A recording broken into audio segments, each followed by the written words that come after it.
Hey guys, welcome to my channel. I'm Shay, your local numerologist.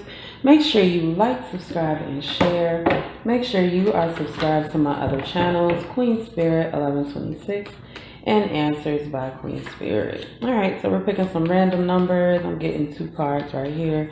Ooh, both pink. Alright, so let's see. We got the number 2 and we got the number 1. So we have a 2 digits, 21, right? Reversal of 12, which, you know, is one of those numbers I see all the time. But the 2 is our duality, spiritual balance.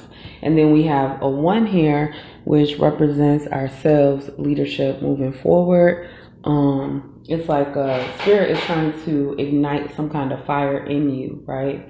One that you are supposed to be communicating with the world, one that you are supposed to be applying to your relationships. Let's pull some drink ads. I mean, this is just like starfish. Oh, and then we have peace. All right, so what I'm getting right here with the starfish and the number 2 is that you are being held accountable. I was going to say held on to, but then I got accountable because the 5 and 2 is 7.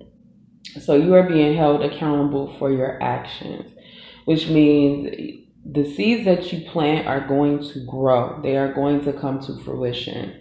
Karma is very high, right? So make sure that you are putting out the things that you would like to receive back.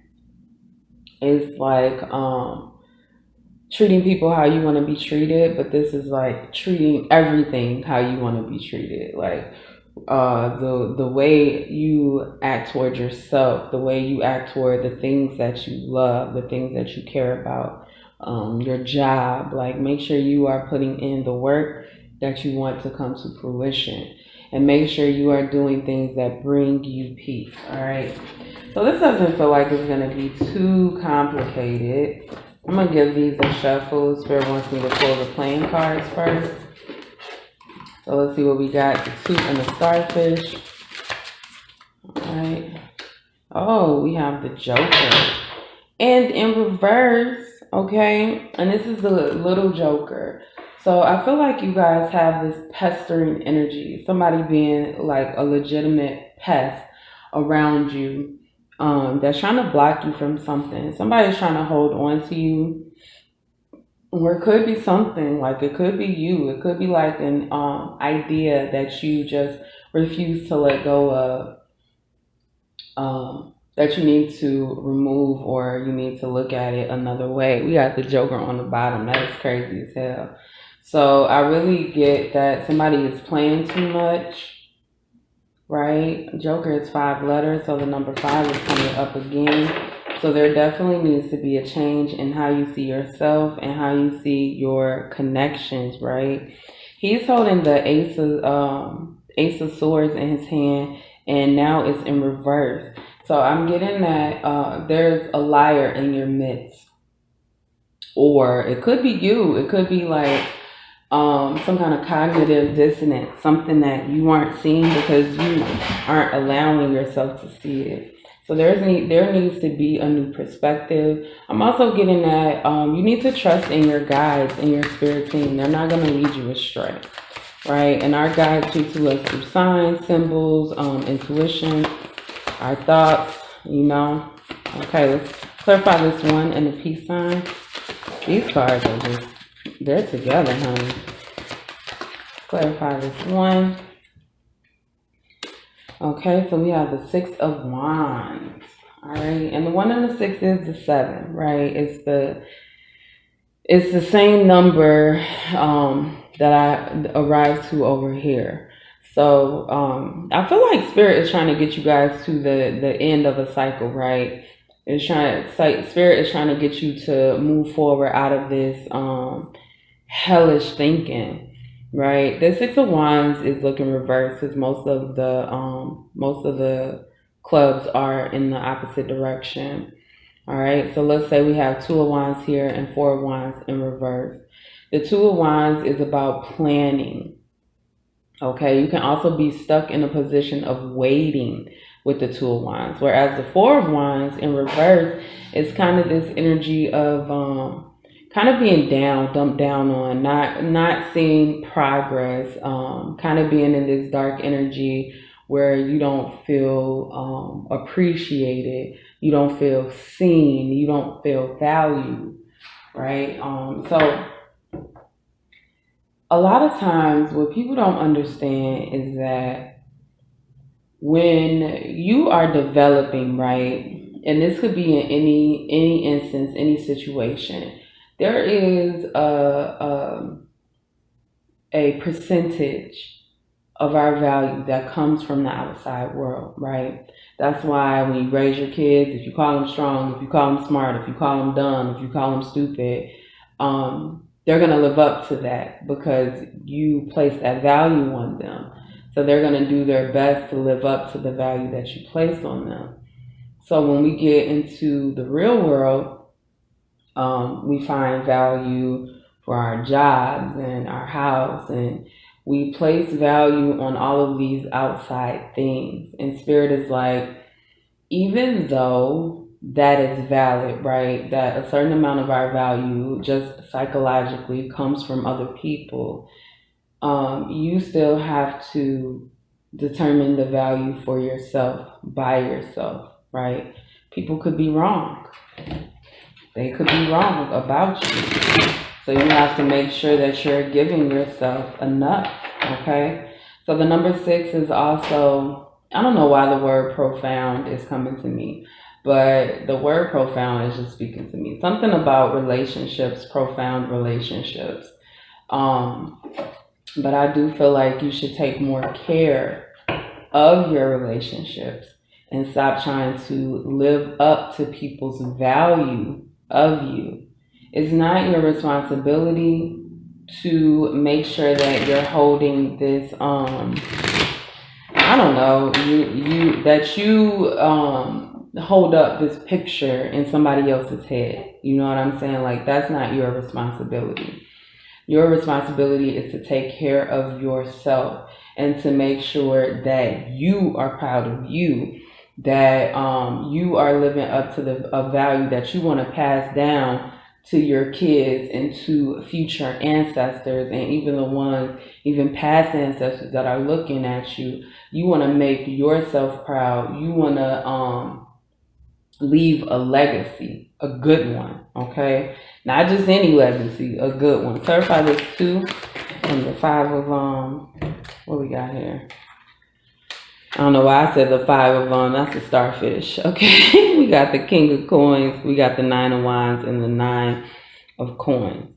All right, so 9 is coming to a conclusion, an ending, coming up on the end of a cycle.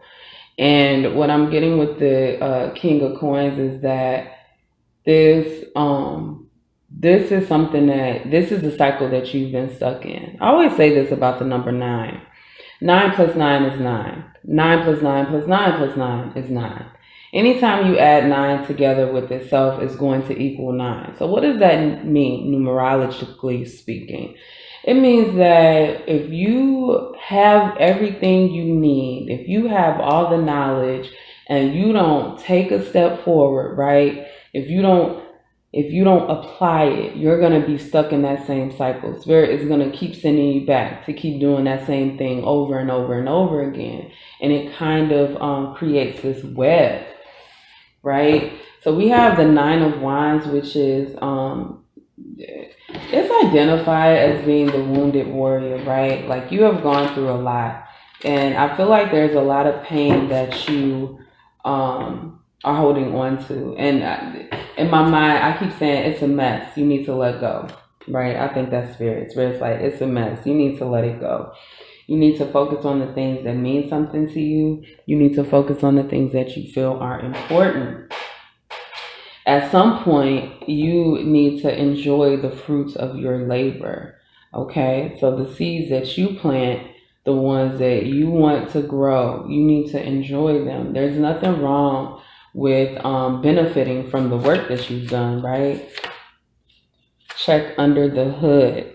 Okay, so what I'm getting with check under the hood is that it's you. It's your mentality, right? So under the hood of a car is the engine. The engine runs the car. The engine keeps the car going, right? I mean, it's one of the many components under the hood. But honestly, all the components are under the hood. It's the car's kind of like brain system, heart system. So what I'm getting from this is that you need to make sure your mentality is solid, okay? Because first of all, it's retrograde right now. I don't know if you're watching this in retrograde, but we get 3 a year every year, so it's always right around the corner. Make sure that you are steady, right? Make sure that you are not going back to things that you have come out of. I feel like I say that so much, but a lot of times we don't understand how hard we've worked to get out of something until we're fighting that demon again. Okay? And Spirit doesn't want that for you. Spirit wants you to enjoy the fruits of your labor. Now, one thing about the King of Coins is a very practical individual. They do things by practicality. But the King of Coins is also a Taurus, right? And that can be a little bit stubborn and a little bit obsessive, which is why we see this 5, the starfish. I keep calling it a 5. So what I'm getting with the starfish, you need to change the things that you are holding on to, right? Which we see that with the King of Coins. Be more practical about the things that you want in life and enjoy the fruits of your labor. Don't be in this energy of, because this is what I'm feeling. You buy a new car and you love the car and you're just like, man, well, I do like this car, but I could have got a better car. You move into a new house and you're like, well, I like this crib, but I got to get a better crib. It's like, enjoy the things that you have. Enjoy the things that you've worked hard for. And don't always use it as an instance of, I need more, I need more. Okay, so let me do this one first. So we got the 6 of Wands and the 1 with the peace symbol. Planning ahead. Planning ahead. And that's funny because I told y'all the 2 of Wands is planning, right? So this is another part of that practicality, that you need to make sure that you make a plan for those hard times. And by hard times, I mean when you are mentally and emotionally not there to do something that you want to do, you need to make a plan and how to handle that. More meditation, spend more time with people you really care about, right? Spend more time with people that make you feel good about yourself, not somebody that's just going to kiss your ass and you don't know if they're being genuine or not, but actual genuine people that love you and care for you, you know? All right, so let's clarify the 6 of Wands, 1, planning ahead, the peace sign. Okay, we got the Page of Wands. Page of Wands represents good news. 5 of Coins represents being left out in the cold. So what I get is that you guys have suffered enough losses. You have had enough people betray you. But it is your time. Spirit says it's your time. 10 of Coins, the world. Remember what I said about the number 9? And if you keep adding it up, it still equals 9. Well, the world, which is the number 21, which is that number, is about completion of a cycle. Getting ready to move on to that next cycle. And 10 means the same thing. 10 means the exact same thing as the world card. 10 is the number of, hey, this cycle is closing, a new cycle is beginning, one that you created, one that is pushed forward by Spirit, okay? So I do get that you guys have had a lot of blocks in life, but there's good news because the veil is being lifted, right? So it's something to appreciate. Let's get you guys a final message. All right, I do want to, let's grab a wisdom chakra card. Final message for those seeing 21. I have meditation and silence. I sit in meditation regularly as I know there's power in silence. I seek out stillness during some part of every day. In the silence, I am open. Wow, I lost my part. In the silence, I'm open to receive without asking and without expectation. In the silence, I will hear the truth and see the truth. Rest, tranquility, and peace are rejuvenating to my spirit. Miraculous emotion, mental, and physical healings are available when I am open to receive. And this is the seventh chakra. Seventh chakra is all about connecting to your guides, right? So with that too here, I definitely feel that your guides are really here for you and really want you to experience this new life, right? The Ten of Coins is also, look at that. That's them right there. The Ten of Coins is also about creating generational wealth, overcoming generational curses, right? Anytime that you need your guides, you need to learn how to call on them. You need to allow yourself to be vulnerable, at the very least to your spirit guides, to your spirit team, so that they know and that you allow that connection between the two of you. So we have the manifestation here as well. So it's time to manifest the things that you like from your heart, right? Spirit says that is the truth, honey. Manifest the things that you want from your heart. Make sure that you are believing in yourself and creating this energy of belief in yourself. All right, so let's see what else we have here. I don't know what's going on. Some of these cards are the wrong way. Okay. All right, Spirit, what's the advice here? Mother, Father, God, manifestation. What's the advice for those seeing 21? I'm getting release your burdens. Manifest something that makes you happy. Manifest, again, from your heart, not from how other people see you, right? So you are, man, the Empress definitely be manifesting, right? So I got these two here. Eight of Swords, and we got a Tower situation. And then we have the Page of Swords. The Tower is actually a revelation. And that's what I'm getting for you guys. You guys have you guys are about to go through a revelation. Okay? So you continue to manifest, right? And right now, I do feel that you are in this Eight of Swords energy where you're just thinking too much, not trusting yourself, kind of like mentally unable to move past pain, mentally unable to move past failure, right? And so the Tower is going to bring a new view on everything, along with the Page of Swords, which is creating this kind of student learning type vibe. So after all this is over, you're going to be in a position to see things clearly, to see things in a new light, to change your perspective, and to kind of become a student again, okay? So that's all I have for the number 21. Make sure you like, subscribe, and share. I will see you next time.